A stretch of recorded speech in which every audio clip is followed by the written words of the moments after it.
अस्सलाम वालेकुम बच्चों। बच्चों, हमने पिछले वीडियो में क्या पढ़ा था? हाँ, साचा नंबर 27 अल्फाज की पट्टी, ये पढ़े थे हम।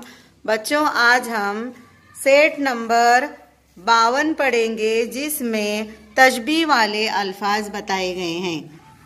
सेट नंबर 52 में क्या बताया गया है?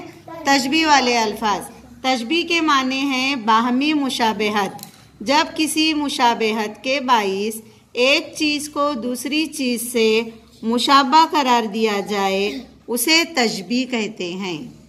पत्थर की तरह सख्त, हवा की तरह मनचला, रेशम की तरह मुलायम, घड़ी की तरह पाबंद, खरगोश की तरह डरपोक,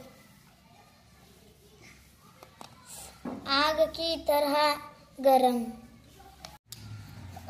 पहाड़ की तरह ऊंचा, बिजली की तरह तेज, पानी की तरह पतला,